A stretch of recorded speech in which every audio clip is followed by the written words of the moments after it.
Ano po ang gusto niyong idulog, Mrs. Marianita? Gusto ko po sana magkaroon ng wheelchair. Wheelchair po. Yes po, ang concern po ni Mrs. Marianita ay humihingi po siya ng wheelchair. Bakit po niyo kailangan ng wheelchair? Kasi po, putol yung paa ko. Okay. Miss Ani, Okay. naputol po Miss ang Jackie. kanyang paa, no? Oo, putol. Okay. Sige, tingnan natin mga kasambahay. Miss Jackie, tutuloy ko yung pagtatanong. Nanay, kailan na-amputate? Kailan na-amputate ang kanang paa, if I'm not mistaken, doon sa nakikita natin. Kanang paa po ba? At ano ang dahilan? Bakit na-amputate? Naputulan kayo ng paa po, nanay? Diabetic po ako, ma'am. Diabetic. Alam mo, Miss Jackie, yan ang problema. Nababalitaan natin, Yes po. kapag diabetic ka, pag hindi mo naagapan, abay talaga naman, mapuputulan ka, no po? Oh. So, diabetic, kailangan po niya ng wheelchair. Ayan. Sige po, ituloy natin itong pagtatanong natin kay nanay mula dyan sa Leyte. Magandang hapon yung sa ating mga kababayan dyan sa lugar po ng Leyte. Yes po. Nay, kamusta naman po ang kalagayan ng inyong paa na naputulan? Gumagaling po ba siya? Maayos naman po ba ang karanasan nyo? May kirot pa ba o may sugat? Wala man po akong sugat, ma'am. Kahit inaalagaan ng papa ng kapatid ko, palagi akong pinapainom na herbal ba. 2 years na po ito naputol. Okay. Miss Jackie, itatanong ko itong bagay na ito kasi pag na-amputate ka, mahirap, di ba po? You remain inside the house Yes. kasi hindi ka makalakad, di ba po? Mayroon naman mga na-amputate na ginagamitan din nila ng artificial leg. Mayroon po ako itatanong, ano yung, may binanggit ba yung doktor tungkol sa posibilidad ng paggamit mo ng artificial leg? Nire-recommenda ba nila na ipagawa niyo po ang artificial leg para makagalaw-galaw po kayo? Mayroon po, sabi ng doktor, pero ang mahal naman po, 60,000. Sorry, hindi ko narinig. Ano po 'yun? Opo, nire-recommenda po. Ano yung problema? Ang mahal naman po, 60,000 ang hinihingi ng doktor. Ibig sabihin, funding.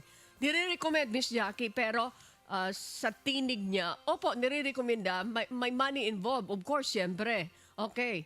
Ayan, sige. Nanay, tingnan natin itong posibilidad ng pagkakaroon ng artificial leg, Miss Jackie, dito sa na-amputate niyang paa, maliban sa kahilingan niya na gusto niya magkaroon ng wheelchair. O sige, Miss Jackie? Yes po. Nakasubok po ba kayo ng initial assessment para naman po dito sa inyong prosthesis? Nay? Hindi pa po, ma'am. Ay, hindi. Okay. So, hindi Okay. ibig Gusto ko sabihin, nga Miss... rin sana para Pero ko gusto rin niyo pong- makalakad, yung mga apo ko. Okay. So, sa tinig niya, Miss Jackie, gusto niyo magkaroon kayo ng artificial leg? Tama po? Opo, para makapaghatid ako sundo sa ating mga apo sa eskwelahan. Okay. Okay. At So, saka sa ngayon po ba... makapagtrabaho. Okay. Sa ngayon po ba, nakakakilos ka ba ng maayos?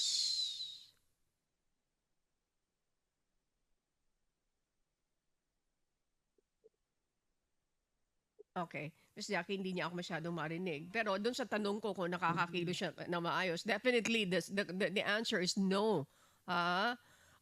Kasi mahirap kumilos kapag amputated ka. Ano po, limited yung movement mo. Di ba po? Ayan. So, wheelchair. Wheelchair, Miss Jackie, yung kanyang gusto at present. Pero, kung mayroon artificial leg, welcome na welcome kay nanay. May binanggit siyang amount. Okay. Yes po, Nay. Kung kayo naman po ay mabibigyan po ng wheelchair, ay may lugar ba po sa inyong bahay na accessible naman po at ligtas po para magamit po itong wheelchair, Nay? Opo, ma'am. Noong pagkalabas ko sa ospital, 2 taon na ang nakararaan, pinahiram po ako dito sa kapitbahay namin. Kailangan ko naman ng isa ulit. Gamitin din naman nila. So, Miss Okay, Jackie, so may lugar naman po. okay. So, lalabas nanay, wala kayo, kahit wheelchair, wala po kayo? Wala pa po, mama, kasi Hindi nyo kayang bilhin po yung wheelchair. hindi po, ma'am, wala man kami trabaho. Aha.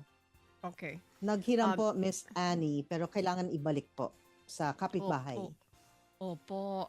Ayan, hindi pwedeng hiramin halimbawa 3 buwan. Nanay? Hindi po. Pwede ba? Hindi po. Hindi po. Humihiram lang ako pag pumupunta ako sa doktor. Mhm. Okay. Okay. So, hindi pwedeng hiramin. Sabi ko, 3 buwan, 6 na buwan, hindi pwede. Kasi ginagamit din po ba yan ng kapitbahay nyo po yung wheelchair? Oo, kay meron din naman po silang dialysis. I see. Okay. So, mayroon din problema. Okay. Nanay, pakinggan nyo po ha. Ito yung aksyon ng programang ito ni Kuya Daniel dito sa Serbisyong Bayanihan, Miss Jackie. Yung wheelchair na hinihingi nyo po ay from DSWD sa pamamagitan po ng DH Party List. Ayan. Yung referral naman para sa Artificial Leg Philippines dahil gusto nyo na magkaroon kayo ng artificial leg, dangan nga lamang, hindi po kaya, wala kayong pera. Mayroon pong ginawang coordination Opo. dito ang Action Center sa pamamagitan po ng DSWD, Miss Jackie. Ang Artificial Leg Philippines ay tumatanggap din sila, Miss Jackie, ng guarantee letter assistance. Sa madaling salita, i-refer namin po kayo, again, sa tanggapan pa rin po ng DSWD para dito sa artificial leg nyo sa pamamagitan ng pagkuha ng guarantee letter. Ang gawin nyo lamang po, nanay, mag-coordinate kayo dito sa aming public service, ito aming UNTV Action Center Assistant na si Miss Dayan Cainya. Siya po ang magko-coordinate para itong tungkol dito sa wheelchair. Matanggap nyo at pangalawa, matanggap nyo rin po itong artificial leg sa pamamagitan pa rin po ng DSWD.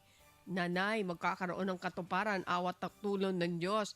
Itong pangarap nyo po, once na naipagkaloob sa inyo po, Nanay Marianita.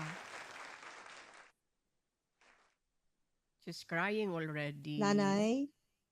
Mhm. Sana po, ma'am, Nay, po. Ano pong gusto nyo Pagod na po sabihin? kaupo dito, ma'am. Maraming salamat po sa Diyos. Sa inyo rin po.